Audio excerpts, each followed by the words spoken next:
Thank you very much. I'm John Kindervag. I'm the chief evangelist for Illumio. I live in Dallas, Texas. And in a few minutes, I'm going to be joined by my friend, retired two-star Major General Viet Luong, and he's going to join me. He also lives in Texas, so we got two Texans in the room today. Watch out, everybody. It could be dangerous. Today, we're going to be talking about containment, zero trust, the path, the security graph, and the path to anti-fragility. What is zero trust going to do? What's it going to mean in the age of AI? And so the Major and I are going to be talking about this. But the key themes today that I'm going to talk to you about are, first, I'm going to give you just a short introduction to what zero trust really is. You've probably heard a lot of different things. Probably a lot of them are wrong because they came from people who really had never done it. Secondly, we're going to talk about policy. Policy is key. Policy is the most important thing in cybersecurity. It's not products, it's policy. And then we're going to talk about cyber cartography. This is a concept that I'm pulling from the military, and friends of mine with great military experience like General Luong are helping me understand how important cartography or maps are to winning battles. Remember, there's 5 domains of warfare today: air, sea, land, space, and cyber. And if you're in this room, you're a cyber warrior. And you have to have a warrior's mentality. You're fighting a war. There's a lot of things we can learn from the military and from war fighting to bring to cybersecurity so that we can defeat our enemy, who are the malicious actors, whether they are using AI or not. It doesn't matter. So, then we're going to talk about how you can move from resilience, which everybody's talking about, to something that's even beyond that, anti-fragility.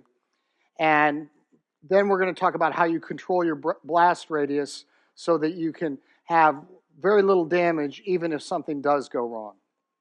So first, let me give you a short introduction to zero trust. I created zero trust back in September of 2010 in this report, No More Chewy Centers. It didn't go crazy. People didn't think, wow, that's amazing. In fact, a lot of people came up to me and said, that's really stupid. It's going nowhere. That's a dumb idea. You're an idiot. They said a lot of really nasty things to me. They said, just give up on it. But here I am in Seoul, South Korea. And last week I was in Taiwan. And this is a global thing. And I think I proved them wrong. And one of the things that happened was in 2021, President Biden issued an executive order about cybersecurity. And in that order, he said this: the federal government must adopt security best practices and advance towards zero trust architecture. There is a mandate in the United States that all federal government agencies must have a zero trust program in place, they must have a zero trust program manager in place, and they must have budget assigned to them for building zero trust environments. This document changes the incentive globally because suddenly you had the President of the United States, arguably the most powerful person in the world, saying, do zero trust. It's not a nice to have, it's a need to have. And then I was appointed by President Biden to serve on his National Security Telecommunications Advisory Committee, where we did a report on zero trust. And so this document is the definitive document about what zero trust actually is. So let me give you a precise definition of zero trust, because you've heard a lot of different things from a lot of different people. A lot of vendors have manipulated the term from a marketing perspective in order to get zero trust to equal what they sell. But zero trust is not a product. It's a strategy. It's something you do, not something that you buy. And it's designed to do 2 things. The first thing it does is it stops data breaches. Now, data breaches are defined by legal and regulatory entities like GDPR, CCPA, or PCI, credit card security. And all of those regulations say that a data breach occurs when data that is sensitive or regulated is exfiltrated from your networks or systems into the hands of a malicious actor. So that's the first thing we want to do. The second thing we can do with zero trust is we can stop other cyber security attacks from being successful. There's two types of cyber security attacks in the world: successful ones and unsuccessful ones. Who here thinks successful ones are better than unsuccessful ones? Nobody, right? You want to make sure that those attacks, when they come in, they are unsuccessful. And zero trust is designed to prevent them from being successful. And it does this by eliminating trust from digital systems. This is one thing that confuses people because they're in love with the word trust. But trust is actually a human emotion. It has no business being talked about in digital systems. A packet can't trust anything, right? So we have to eliminate trust, because ultimately, if I go back to every single cybersecurity incident, it was a broken trust model where we assigned trust levels to various parts of the network, and then we created policy based upon trust that led to that cyber incident. So when you think of big data breaches, they all are ultimately an exploitation of a broken trust model. Now, the best visual representation I can give you is to show you how the U.S. Secret Service protects the President of the United States. This is an image from President Barack Obama's 2009 inauguration parade, January 20th, 2009. And there are three things that the Secret Service knows about the President of the United States that we typically don't know about the data or assets we're protecting. First, they know who the president is. They don't do presidential discovery projects.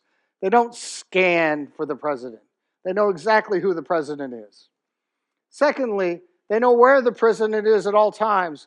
You never see them panic and go, Viet, where's the president? We've lost him. That never happens. And third, they know who should have access to the president at any given time. These are the three fundamental questions you must ask when you are protecting anything, whether it is data, assets, or the President of the United States. Now, on this date, they did have a perimeter, a traditional firewall. Let's pretend that's the traditional firewall. They had a perimeter. But I want you to look at the uniformed Secret Service agents up here at the top of the screen. They've got their hands in their pockets. They've got warm, woolly hats on. It looks like their coats are zipped up. Why? Because it was cold outside, 7 degrees Fahrenheit. I don't know what that comes to in Celsius, but really cold.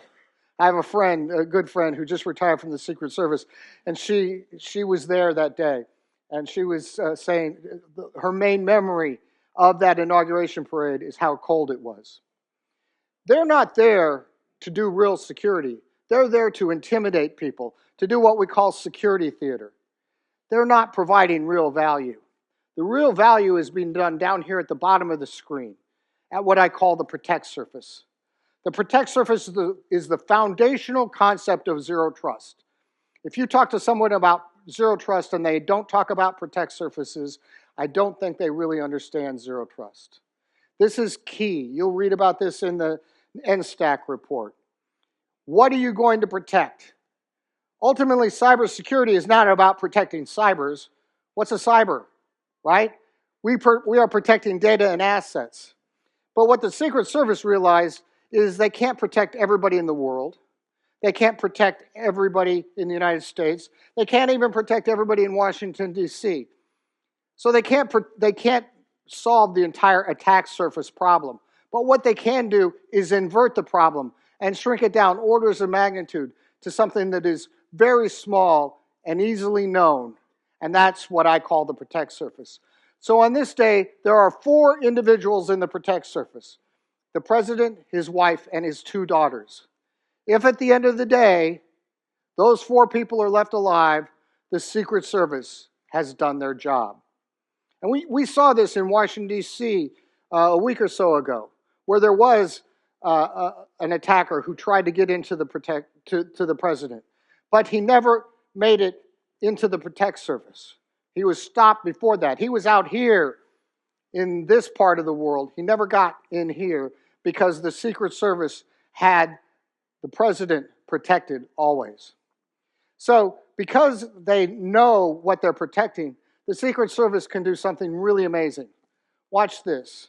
They move their controls adjacent to the protect surface to define a microperimeter in policy about who's allowed to go in and out of that protect surface, right? We don't do that in traditional cybersecurity. In traditional cybersecurity, our controls are on the perimeter or on the endpoint, which are as far away as we can possibly put them from the thing we're trying to protect. This creates a secondary attack surface that you call your internal network. And because of this, you end up having dwell time. You know what dwell time is. The idea that the attacker has been in your system for days, months, weeks, years, sometimes even decades. Companies have been put out of business because all of their intellectual property has been stolen and they no longer have a company. They've gone out of business because no one knew the attackers were in there. And in fact, I've talked to a lot of people who say, oh, we're not having any cybersecurity problems. How would you know? What visibility you have? None. And then later on, we find out that they had a big data breach. Their intellectual property was stolen. They had millions of dollars worth of fines because they weren't looking in the right place. Zero Trust eliminates dwell time because we have complete visibility of everything that's going in and out of the microperimeter that is segmenting the protect surface away from everything else. Now, I mentioned policy. Everything is about policy. Policy is binary. All you can do is allow or deny. That's it. It's very simple. And you must understand that all bad things happen inside of an allow rule. If a bad thing happens inside of an organization, there was a rule in place that allowed it to happen. No one is a victim of cybercrime. They are at best an unwitting co-conspirator because they had bad policy in place. So in Zero Trust, we start with the default deny policy. We deny everything, all access. And then we turn on access as needed based upon need to know, business decisions, those kinds of things. So at this moment, there's only one policy in place. It is the policy that would allow these two people driving the vehicle known as the Beast to transit outbound of the microperimeter. They probably would never do that unless there was some major emergency, but that is the only policy in place. Now I want you to take a look at this Secret Service agent at the bottom of the screen. Notice that he doesn't have gloves on. His hands aren't in his pockets. He doesn't have a hat on. His coat isn't buttoned. Do you think it's warmer down here at the bottom of the screen than it is up there? No. This person has to be prepared to actually protect the president. So if someone tries to come in and gain access through the microperimeter because there's a default deny policy, he has a control underneath his coat where he's going to reach in and deny that. That person is not going to be allowed to have access to that. Now, the Secret Service doesn't stop there. They continuously monitor and update in real time. So they might look out in the crowd, they see a guy in white there. He's the only person in white, he looks suspicious. So they tell their command and control that's riding along inside the vehicle, hey, tell these controls to keep an eye out on the guy in white. When I did this with my friend Hazel Sarah recently, she was telling me all of the secrets that they have when they're looking at people who are suspicious. Like if they think you're suspicious, they might go and rub up against you to see if they can feel if you have a weapon on you, right? They're constantly wandering through the crowd and looking at you. They're constantly monitoring.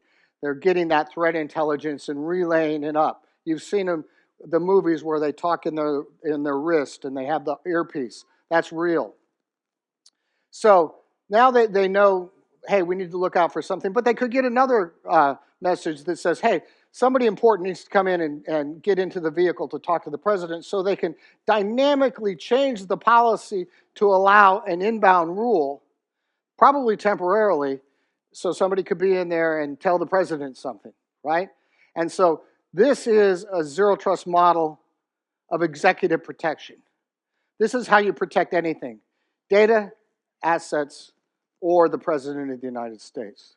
That's zero trust in a nutshell. Now, policy is key. So I'm going to go back in time now. We're going to go back to the 1700s to a man named Leonhard Euler. Leonhard Euler was tasked with solving a problem, very important problem, called the Seven Bridges of Königsberg problem. It's a mathematical problem. He was a mathematician. And this is something that people talk about who are involved in delivery of everything, anything, like FedEx is very much into Euler. So he was tasked with finding out whether the milk wagon guy could do his entire delivery in Königsberg, but only cross each of the seven bridges only once. And in order to do that, he had to invent a new kind of math called graph theory. And the ultimate result is you can't. You have to cross one bridge at least twice. But this changes the game in cybersecurity. Because in cybersecurity, we have been thinking about everything in lists. We've been thinking of everything sequentially. So in a firewall, you have a first hit rule policy, and the first match wins. It doesn't matter whether that first match is the best policy, it's just the first policy. And once that match wins, the process stops. Defenders think in terms of lists. Attackers think in terms of graphs. So what Illumio did is they brought graph theory to the policy creation in cybersecurity. So we have what's called the AI security graph, where we can get security observability in just minutes because we look at the world completely different, not from a list, but in a nonlinear way. So this has massive scalability. You've already heard that Microsoft, we're managing 50 or 60 million workloads for that. That is a type of scalability that no one else in the world can even begin to have, because we have an AI security graph database creating nonlinear rules. So the key things about a security graph is you have nodes. These are dedicated resources. You have edges. That is all the traffic flow information. And you have properties. Those are the labels and the policies associated with the graph. So over here we have a node. Could be anything. We'll pretend that's a protect surface. That's our credit card database, let's say. And so then we have edges, and those show us what all the flows are going. We can see every single flow that's going in and out of the environment. And then we can have properties, so we can say, hey, we don't want this thing to talk to that thing, so we can change the labels that are assigned to the edges, and we can put a deny rule there and visually show the team how the policy is created. If you've ever done firewall auditing and you've gone through these long lists of things, you never know what's the good rule. It's really hard to do. But now with the AI security graph, it's easy. So this allows us to create policy in a very simple manner. And this is known as the Kipling method. Rudyard Kipling gave us the idea of who, what, when, where, why, and how in a poem in 1902. So we can use this concept, and I picked this because every culture, every language around the world has the concept of who, what, when, where, why, and how. So it's easy to understand for everybody, and I can teach. I've had CEOs learn to write policy using this. We ask who should have access via what application, when should that access happen. That should be time limited. Don't have that rule on 24 hours a day. It should only be on when your people are working, because the attackers come in when everybody goes to bed. Then where is the location of the protect surface so that we know what we're actually protecting? Why is the environment? It's a bunch of metadata that we can inject in the packet that we can read ultimately in our analytics system. And then how is the flow? So we can write easy to read, easy to write, and easy to audit allow rules. Zero trust is almost always just a set of allow rules. Every once in a while I have to write a deny rule, but that's rare. We want to have granular allow rules, and we want to be able to visualize them. So at this point, I want to introduce my close friend, Major General Viet Le Wong. He is a very, very renowned person. He was a Vietnamese refugee. Come up here, sir. And he went to USC. And then he was a paratrooper for a long time. And he ultimately was deployed to Afghanistan. He served in combat. Made how many parachute jumps? Oh, there's, yeah, many dozens. Right? Many dozens of parachute jumps. But notably, he was the deputy commanding general of the 8th Army here in Korea.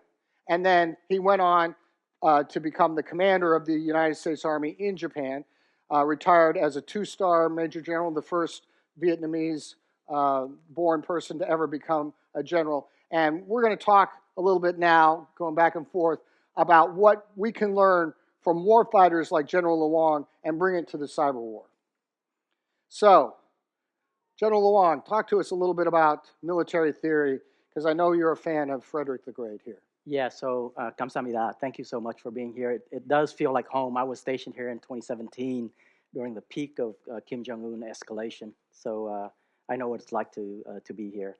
And John, one of the things that he forgot to mention was in 2017 when I was the Deputy Commanding General, 8th Army in Korea, I was also considered the most handsome and powerful Asian American general. So I just want to add that into my my resume. But well, for you who are looking at this this quote right here, this is one of the most famous quotes on terrain in history. And we spoke a lot about policy, and John kind of injected a little bit on terrain in terms of the the protected asset and the micro terrain and all that stuff. And I want to take that and apply that into military thinking.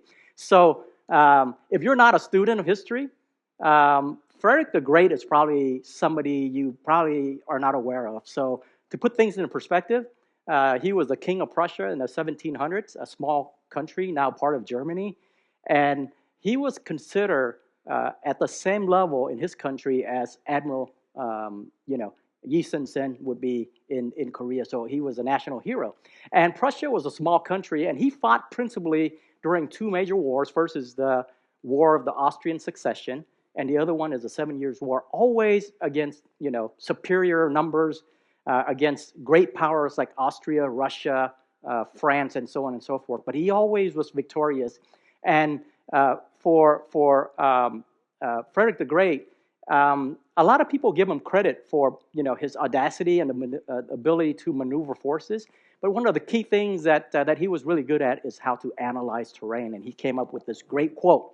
And it's going to be very applicable to what you do, because one of the phrases that I saw from John that he used to brief to bigger companies, it's a term called expends in depth, right? You have a lot of money, you're just throwing money everywhere, and you try to defend everywhere. And I'm here to tell you that that doesn't work very well. And the other takeaway on this is, he was always fighting for resources, and he was always fighting superior enemies. And you are sitting out here, your companies can be very small to very large, and if you're a smaller company or a medium company, your resources is not going to be all that great. So it's all important for you to be able to take heed in terms of being able to analyze that terrain, identify key terrain, that asset, and then formulate an architecture to be able to protect that. And we're going to talk a little bit more about some of the other things here as well.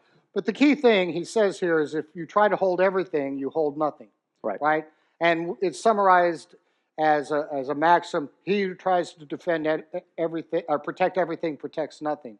And this is the big problem in zero trust. People try to do zero trust all at once for everything, and they always fail. Look at Frederick the Great. He said, if you try to hold everything, you hold nothing. You have to pick and choose where you're going to fight your battles. So we're going to talk about cyber cartography, because wars are won and lost by maps. Yeah. And I know, General Luong, a lot of people, when they meet you, they come up and they say, General Luong, I was meeting him the first time, and I hear about him. He's a former Army Ranger. He's pretty legendary. He won't say that himself, other than he is the most handsome general here. Yes. But people will come up and say, General Luong, what's your favorite gun? And he always says... Yeah, so I get asked that all the time, and they think I'm going to give them some cool guy answer in terms of the biggest gun you can own as a person. But my favorite weapon is a map, right? Because a map will always allow me to know where I'm at, know what I'm looking at, and know the terrain. in terms of military application to every operation, there are a few things that we look at. First is you got to know yourself, right? Some that come from Sun Tzu. You got to know the threat or the enemy, or in your case, probably the adversaries, and you got to see the terrain and understand the terrain. So that's why a map is so important to every operation, and including your own operation there as well. Yeah, I mean, there's two things you can be in life, right? Wrong and lost. If you have a map, you might be wrong, but you won't be lost because you can look at the map. Yeah. So we're showing a map here of the 8th Army front line. Of course, General Luong was one of the deputy commanders of the 8th Army that came over here in 1950 when the Korean War started, and it is still here in today, right? It's still Yeah, the absolutely. You know, like I was telling you in 2017, with the escalation and the crescendo of the escalation cycle by Kim Jong-un, and he was shooting ballistic missiles over the Sea of Japan. Me, as the deputy commanding general, I thought for sure we were going to war, or we were one step away from going to war. And to be honest, I was looking at the same piece of terrain that's shown here of this map. And this is the front trace of the U.S. 8th Army, 1952. And it's shown that, the U.S. and ROC forces has controlled this very, very key area with a lot of high grounds and major terrain. And it's key terrain because it prevents the North Koreans from providing observation into South Korea, but also control the fires that were coming from those hilltops. A year before, in 1951, in August 1951, when the armistice talks failed, the UN commander decided that we have to take that key terrain, right? First of all, is be able to identify that terrain, and then we need to seize it. So a couple of things that happened. The Battle of Punch Bowl in August to September 1951, 21 days, two major battles occur. First is to the west of the Punch Bowl area. It's called Bloody Ridge, and then north of it is Heartbreak Ridge. We lost 6,000 casualties from South Korea, the South Korean forces and U.S. forces, just to retain this ground. And interestingly, after this major battle had occurred, a unit named the 45th Infantry Division came in as reinforcement. And interesting thing, there was this young man who was 19 years old. He was part of this unit that had the mission to defend this area, and that's John's father. And I know, John, you're very, very proud of that fact. And again, interestingly, the ROC forces are still holding this key area here up in the DMZ nowadays. Yeah, he fought in battles like Punch Bowl, Heartbreak Ridge, Old Baldy. I know a little bit about it, but this has been a very spiritual experience for me to come to South Korea and put myself in the mind of a 19-year-old kid from North Dakota who had never been off of a farm and suddenly finds himself in a trench up here in Korea. So in the United States, the Korean War is known as the Forgotten War. But here in Korea, it's not been forgotten, and I want to thank you for that on behalf of my father and all the other veterans who served there. So when we talk about terrain, there's some key concepts in the military that we can bring to cyber terrain. Let's talk about them, right? First of all, yeah, this is pretty much what you're looking at, right? It's bounded by an area of operation in which you're going to conduct the operation in, and that's where the threat also operates in and out of that area. A couple of things that I pointed out earlier is the key terrain, right? It's pretty important for you to get that piece right? Identify the key terrain, establish your mapping processes, and then align resources and put in an architecture to be able to protect that. So in here, you have areas that are outside that, and then you have your impact area in the inside of your area of operation, and then as well as your key terrain. I'm going to make one note, right? So because the threat is always evolving, especially anywhere, right? Especially in cyber, right? So they are playing chess, right? And you have to be able to operate at this level, because a lot of time when I like the example that we illustrated, it's about terrain, and usually 85% of the time it's the high ground. It's that key terrain, right? It's going to pop out at you. It's pretty easy to identify in most cases, and then you have to do the rest of the work. But I will tell you, in this world, with the threat always evolving, right? You take the example of Normandy, 44 with the invasion of Europe. The U.S. forces and Allied forces invaded, when they invaded, the coast of Normandy, the beaches were key terrain, right? Going back, early example of Stirling Bridge, where William Wallace fought, to gain Scottish independence. The key terrain was the bridge, right? And I don't want to confuse you, but this is a thinking man's game. So for you to be able to arrive at that conclusion that this is the terrain and this is where, and this is what I got to do to protect it, and all the processes that are interrelated in your area of operation or your bounded area, all right? Unless you do that, you're not going to be successful. And John, I don't know if you have anything to add to that, but it's very similar in how the zero trust framework works, actually. Yeah, I mean, too often people worry about influence terrain. That's the stuff that's out there on the outside that might influence things, but you can't control. So AI, mythos, all that stuff, you can't control that. You can worry about it, but you can't control it. So you have to think about your area of operations. That's the stuff that you control, right?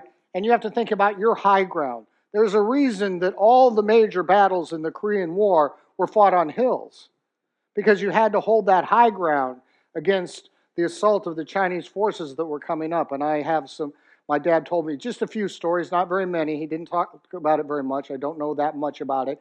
He told some of my other relatives more stories than he told me. But it's pretty brutal. When you have to hold high ground, it's pretty brutal. It's not easy, right? Our friend Clint Bruce has a saying, if it's easy, it's an ambush. This is going to be hard, but it's doable. And it's not as hard as you think, especially because we have technology that allows it. So I want to give you a methodology about how you can figure this stuff out and make it simpler. One of the gifts that I was given is that so many people thought that I was an idiot, that not very many people were doing zero trust early on, and I was able to do it, and do it for some important people and some important organizations. And I got to make all the mistakes so that you don't have to. And I built a methodology around this so that you don't have to do that. The first thing we have to do is we have to define the protect surface. What is the high ground? What is the hill that we have to take and hold, right? And the way we figure that out is by not elevation of the hill, right? Because hills are numbered by how many feet they are above sea level, elevation, right? Yeah. Yeah, by elevation. But you're using a different metric. That's called a DAS element. This stands for data that's sensitive, applications that use sensitive data, assets that are sensitive like OT and IoT assets, and services that are sensitive. So we put a single DAS element into a single protect surface, and now we can build out our zero trust environment one hill at a time, one protect surface at a time. One of the things that you're doing when you're a commanding general is you can't attack all the hills all at once, can you? No, I mean that's why the application of your resources is going to be pretty important, right? It's a priority of effort and really how you use economy of force to achieve your mission without deploying resources everywhere, because there's no such thing as unlimited resources for everybody. So you have to prioritize. And so then the second step is to build a map the transaction flows. This used to be a manual thing that I would have to do, and the reason I came to Illumio is because they have an automated way that you can see everything. And so once you have a map, that determines whether you're going to win or lose a war, right? Yeah, obviously. I mean, again, it's the third thing that you consider after the enemy and seeing yourself is the terrain. Early on in the Korean War, the maps that we were using, he and I are both reading the same book right now about the history of the Korean War. And early on in 1950, when it was a big surprise, the only maps that they had of Korea was old maps that the Japanese had made. And they weren't accurate anymore. And so they had to spend a lot of time remapping everything to figure out where they needed to move troops, because they made a lot of mistakes from bad maps. Mm-hmm. A bad map loses you a war. A good map wins you a war. And then after that, you'll figure out the technologies. This is like deploying troops, right? But every troop movement is based upon what you're trying to protect, right? You don't just don't randomly pick things. You say, this unit needs to go here because of the skill set, correct? Yeah, so your your defined, the protected surface to us would be the decisive point. All efforts has to contribute to that decisive point, or the protection, either the seizure, destruction, or protection of that in your world is to protect. So, you know, when he was the commander of the 8th Army, there were infantry people, there were airborne people, there were special operations people. Each one had a different mission. And so a lot of people want to have an easy button and they just want to pick one technology. You're going to have a combination of airborne and a combination of special operations and a combination of infantry and artillery and tank corps and air assets and all those kinds of things to achieve that mission. This is mission-driven cybersecurity, not product-driven. And then after that, you'll write the policy. I've already shown you how to do that. And finally, you'll monitor and maintain, where you are constantly gaining intelligence, right? How important is intelligence to winning wars? Well, I mean, for me, we have a phrase: intelligence drive all operations, and that's the way it should be. Intelligence drives all operations, and that's what we're trying to do at Illumio. You've already seen, you know, that we have one of our solutions is insights. That's where we gain the insights or the intelligence. It gathers intelligence. So it gathers intelligence from all the telemetry being generated and re-injects it back into the system so that we can create what's known as an anti-fragile system, and I'll go into that in more detail here in a minute. But we can see a map here, right? So a map is bounded, 4 sides and an X. Here's the boundary of what we control, right? And so now we can see that the map is going to show us how to win. So in this case, we can define the protect surface. The map has shown us that there's a point-of-sale application. Inside there, there's a database. We can assume that that database contains our credit card information, correct? So now we know the high ground that we need to take and hold against our adversary, because one of the things attackers like to steal is credit card data, because they can sell that on the black market, the dark web, for a lot of money. There's a lot of money in credit card theft that still goes on, and we kind of forget that. So now we know what we're protecting. And then we already have the map, just by the fact that doing the mapping shows us where the protect surface is. It's the same thing. You have to do, you know, these two things are so integrated that I could switch them around and say the map is step 1 and finding the protect surface is step 2. But in reality, we kind of talk to people about what they think they need to protect so that we can then find that on the map a little easier. And then step 3, architecture. That's built into the system. Once the tools that we use to gain the map begin the process of architecting it. It begins the process of segmenting. And then the policy is contained here in the graph database. That's why I showed you the Euler AI security graph databases. So you can see here that we have a bunch of amber lines. They show up yellow on this screen, but they're amber on that screen. Those are lines that have no policy attached to it. That's movement of enemy troops without you knowing that they're there. You need to attach policy to it. And then we have some red lines. That means traffic's trying to go here, but we're denying it. And we have some green lines where we're explicitly allowing the traffic. So in a well-architected, well-defined zero-trust environment, we would have only red and green lines going there. This is what makes it so much easier to do, and why I joined Illumio, because I can look at this and I can tell a client, you need to put policy here, here, here, here, here, and here. Determine whether that should be allowed or not. It's that simple. And then they can visually see that, and suddenly that database, that point-of-sale application, that high ground is being held and protected by a very powerful force that is hard for attackers to get through.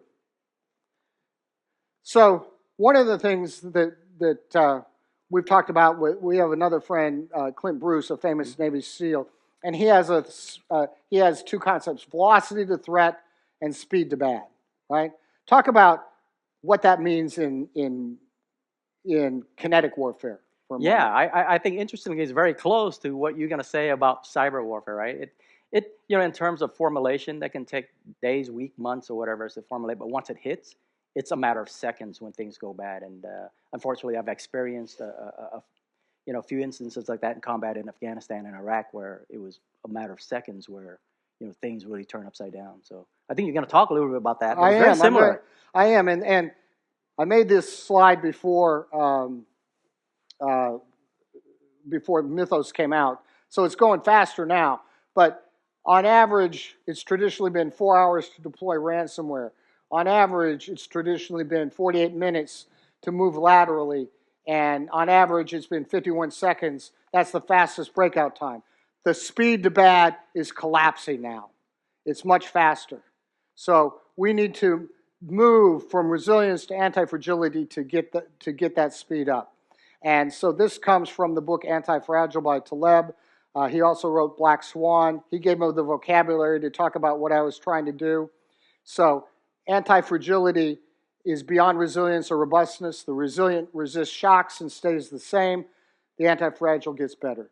That's what we're trying to do, make it better and better. And he used weightlifting as an example. He started to lift weights, and he realized that once you trained and lifted weights, you were able to recover and adapt and set a new baseline.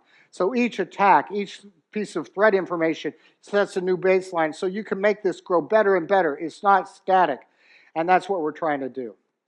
And so finally, the last thing I'm going to talk about is controlling your blast radius. So in a flat network, they're very dangerous. The attackers can move around. But what you need to do is segment that away so that you have these protect surfaces so that things can't get out of hand. So in the military, the term blast radius comes from the military. What does that actually mean in kinetic world? Yeah, so in the kinetic world, it means really the impact of that weapon. Each weapon system, right, when it impacts, it has a different effect on people. And usually for us, if you're in the impact zone, the impact area is gonna cause gravest injury or a lot of time death. We have what's called the minimum safe distance outside of that, right? Whereby you can still be, injured or sustain some kind of injuries, but it's not going to be catastrophic. So that impact area is like right there. And you do a lot of things in the military to control the blast, right? You put up sandbags and blast walls and put people in armored vehicles and all kinds of things. There's right? all kinds of stuff that you do. I mean, you got to make it harder for the enemy to be able to do that. And even on the move, even something as without equipment, right? It's dispersion, right? I think that's one of the things we don't talk enough about is that. Yeah. So a traditional zero trust environment, it's designed to contain the blast radius. But let's talk about what happens in a legacy environment when you just have a firewall with that linear rule. The attacker comes in, they can get in. There's always a way in. They can drop malware. They can move it around. It ends up on the microperimeter, inside the microperimeter on the protect surface. But what happens if you upgrade to a zero trust network where you have a segmentation gateway, a gateway that segments networks based upon DAS elements and traffic flows? You can assign policy to that, and you can then stop that attack from happening. So this gives you the ability to control even things as sophisticated as these AI attacks. What happens in AI with these AI attacks and agentic AI is it's still an unknown resource on the public internet trying to get in. It's an unknown attacker. We don't have a rule that allows that to happen. So this controls the blast radius. Even if the attack gets in somewhat, it comes in through some other way, if you have a zero trust network protecting the protect surface, it can't maybe get in, but it certainly can't get out. So that's kind of where I want to leave it for you, is you want to control that blast radius. And the blast radius can be controlled around the protect surface. So the lessons to learn are: have a map, understand where the enemy is, understand where you are, understand what your high ground is, where are you going to fight your battles from. All the battles that were fought in the Korean War were fought on hilltops because they were the high ground. That's what you have to do in cybersecurity today. So I want to thank you for your time. It's been an honor to be in South Korea, and I look forward to getting to know some of you afterwards. Thank you.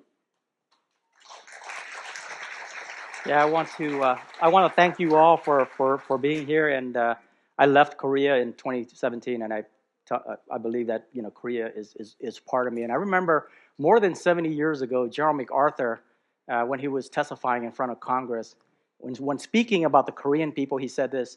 He says, "There is no description for the magnificent fortitude and courage of the Korean people." So I'm not surprised that Korea is as powerful as it is. And I will put one plug in for leadership, because the other thing that I didn't get to say, John, is leadership makes a difference everywhere. Yeah. And if you're sitting out here, if you're CEO, guess whose job it is to do this? It's your job, right? And I've been with a company prior to this company that I'm with now, where I was trying to push for cyberspace governance, and the CEO was understanding, really smart guy, very rich guy.